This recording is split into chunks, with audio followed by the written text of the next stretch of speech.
কেমন আছো তোমরা সবাই? আশা করছি ভীষণ ভালো আছো। আমিও ভীষণ ভালো আছি। হ্যাঁ জানি এখন বড় ভিডিও দিতে পারছি না, শ্যুট করা আছে জানো তো, মানে ওই এডিট করার টাইমটার অভাবে আমি দিয়ে উঠতে পারছি না। নিশ্চয়ই দিয়ে দেবো, নিশ্চয়ই এক এক করে তোমাদের সাথে সবটা শেয়ার করব। তবে তোমাদের একদমই কোনো ভিডিও দেবো না, কোনো আপডেট দেবো না এমনটা কিন্তু নয়। আজ তোমাদের জন্য একটা রেসিপি নিয়ে এসেছি, বাড়িতে বানাচ্ছিলাম, তাই ভাবলাম তোমাদের সাথেও শেয়ার করে দিই। আশা করছি তোমাদের ভালো লাগবে। আমরা বাইরের রেস্টুরেন্টে খেতে তো সবাই ভালোবাসি, তো সেটা যদি বাড়িতে বানাই তাহলে অনেকটা হেলদি হবে, এবং রেগুলার তো আর বাইরে খাওয়া একদম ঠিক না। আর মইনা ভীষণ ভালোবাসে এরকম বাইরের ফাস্ট ফুড খেতে, তো সেটা আমাদের কারো শরীরের জন্য ভালো না। শুধু মইনা কেন, আমিও বেশ ভালোই বাসি। তো সেই জন্যই বাড়িতে বানিয়ে ফেলছি আজকে। ওই কাবাব স্টাইলের কিছু একটা, রেশমি কাবাব টাইপের কিছু বানাচ্ছি। হ্যাঁ, একদম অথেন্টিক রেসিপি তো নয়, তবে আমি নিজের মতো করে একটা কিছু বানাচ্ছি। আর চিকেন বা ফিশ এদেরকে একটু ম্যারিনেট করে যদি তাওয়া ফ্রাই করে নেওয়া যায় তাহলে কিন্তু খুব হেলদি হয়। আর যতটা তেল কম দিয়ে সম্ভব ততটা কম তেল দিয়েই করব। তো তো চলো রেসিপিটা দেখে নেওয়া যাক। বেশ ভালো লাগবে, এইটুকু কথা দিতে পারি। আর ভীষণ হেলদি। আমি আজকে এটা সাদা তেল দিয়ে করব, মানে ওই সামান্য গ্রিস করার জন্য সাদা তেল ইউজ করব। তোমরা যদি কেউ চাও তো সেক্ষেত্রে কিন্তু অলিভ অয়েলও ইউজ করতে পারো। তো চলো, আমি ফ্রেশ হতে যাওয়ার আগে কিন্তু ওটা ম্যারিনেট করে রেখে গেছিলাম, সেটা তোমাদের সাথে অলরেডি শেয়ার করে দিয়েছি। আর এখন ওটা বানাবো, চলো। আর মইনা জানে না, ও জানে নর্মাল চিকেন কিছু করব, তো আশা করছে খুশিই হবে, ও সারপ্রাইজ পাবে। আর যখন কেউ পছন্দের কোনো ডিশ পায় তখন তো মানে খুশির মাত্রাটা অনেক গুণ বেড়ে যায়। তো চলো আর বেশি বকবক করবো না, তোমার সাথে শেয়ার করে দিই। আর কেমন লাগলো সেটা আমাকে অবশ্যই কমেন্ট করে জানাবে, তোমরা বাড়িতে অবশ্যই ট্রাই করবে। তো চলো, ছোট ছোট পিস করে নিয়েছি চিকেনগুলো। তোমরা ব্রেস্ট পিসও ইউজ করতে পারো, কিন্তু আমি একটু ছোট ছোট করে নিয়েছি, তাহলে আমার একটু সুবিধা হবে সেই জন্য। তো এরকম ছোট ছোট করে কিছু চিকেন পিস করে নিয়েছি। তারপর মিক্সিং জারে বা ম্যারিনেশনের জন্য তৈরি করছি। দুটো কাঁচা লঙ্কা দিলাম, অল্প একটু আদা দিলাম, কয়েক কোয়া রসুন দিলাম, এই 10টা মতো আছে। আর দেব বেশ অনেকখানি ধনে পাতা, ঠিক আছে, হাতে পড়ছে না। এবার দেবো এর মধ্যে পরিমাণ মতো টক দই। খুব বেশি দেওয়ার দরকার নেই, যতটা দরকার।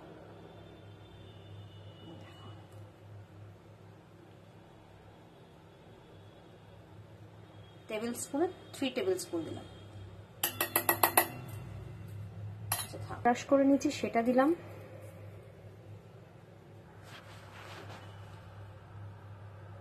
সামান্য একটু গোলমরিচ দিলাম, আর পরিমাণ মতো নুন। এরপর সবকটাকে ভালো করে মিক্সড করে চিকেনটাকে এর মধ্যে দিয়ে দেবো। আমি হাত দিয়েই করি।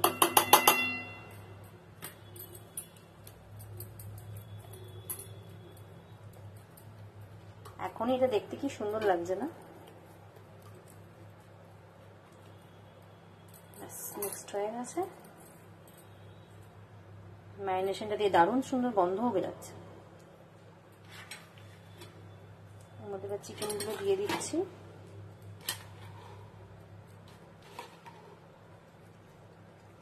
দিয়ে ম্যারিনেট করেও বেশিক্ষণ লাগবে না এটা হতে। এটা ম্যারিনেট হোক। আমি একটু বেরিয়েছিলাম, তাই একটু ফ্রেশ হতে যাব। ফ্রেশ হতে যাওয়ার আগে এটা ম্যারিনেট করতে দিয়ে গেলাম। ফ্রেশ হতে হয়তো হাফ অ্যান আওয়ার লাগবে, ওই হাফ অ্যান আওয়ারই এটা ম্যারিনেট থাকবে। যত বেশি ম্যারিনেট হবে ততই ভালো, তবে আমার হাতে সময় নেই। আমি এটা ওই যতক্ষণ আমার ওই দিকে সময় লাগবে ততক্ষণের জন্য ম্যারিনেট করলাম। দ্যাটস ইট, এটা থাক, এটা থাক এখানে। এবার দেখাচ্ছি। এখনো অবধি কিন্তু কোনো তেলের ব্যবহার এখানে হয়নি। তো দেখো এখানে আমি গাজর, বিনস এগুলো বয়েল হতে দিয়েছি। একটু বড় বড় করে কেটেছি বলে আমি এগুলোকে আগে দিয়েছি বয়েল হতে। আর এখানে ক্যাপসিকামগুলো বড় বড় করে কেটেছি, তবে ক্যাপসিকাম বেশি বয়েল করার দরকার পড়ে না, তো এগুলো একটু পরে অ্যাড করব। আর এইগুলো একটুখানি আগে মানে বয়েল করে নিচ্ছি। আর তোমাদের বলেছিলাম এটা হাফ অ্যান আওয়ার মতো আমি রাখবো ম্যারিনেশনে, তবে হাফ অ্যান আওয়ারের বেশি হয়ে গেছে, আর একটু সময় এটা পাচ্ছে ম্যারিনেটে। তো আমি বলবো যে এটা আগে ম্যারিনেট করে নিয়ে তারপর বাকি ভেজিস কাটা এগুলো করবে। তাহলে ওখানে অনেকটা টাইম কিন্তু অ্যাডজাস্ট হয়ে যাবে। তো দেখো এখানে আমি এই জাস্ট একটুখানি প্যানটাকে গ্রিস করার মতো করে তেল দিয়ে নিয়েছি, আর এটাই ফাইনাল একদম।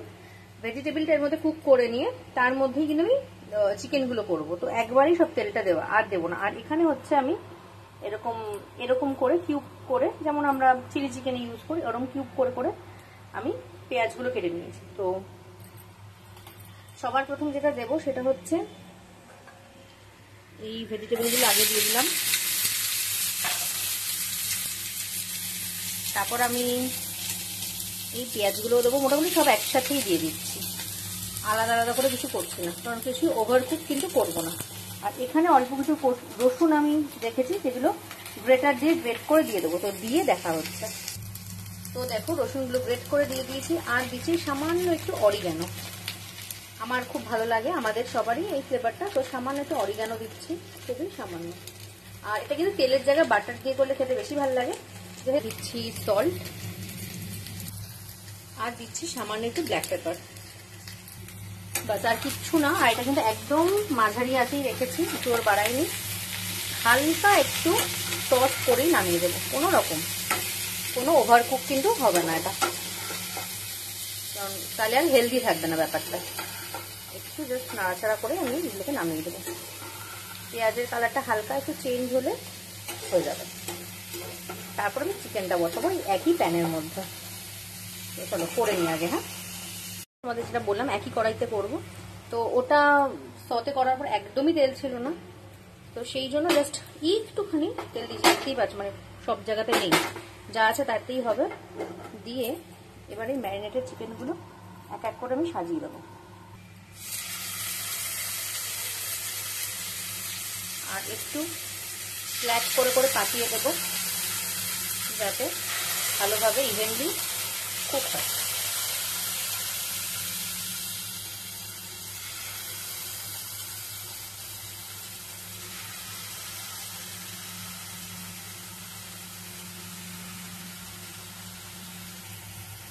কিছুটা চিকেন দিয়ে দিয়েছি, এবার তার উপর থেকে একটু ম্যারিনেশনগুলো দিয়ে দিচ্ছি।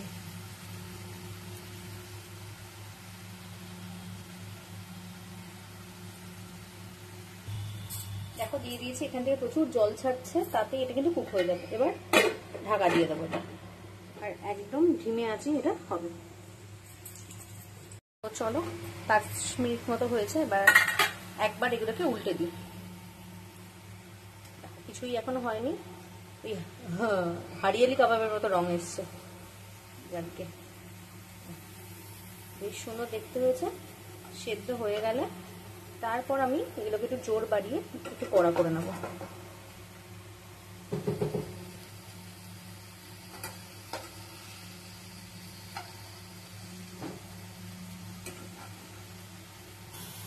তো উল্টে দিয়েছি, এটাকে আবারও ঢেকে দিলাম,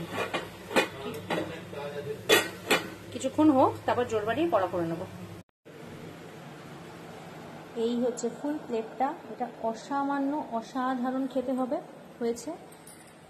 তোমরাও বানিয়ে খেয়ে দেখো, আশা করছি খুব ভালো লাগবে। আর এই ভেজিস আর এই চিকেন খেলে কিন্তু আর কিছু লাগবে না।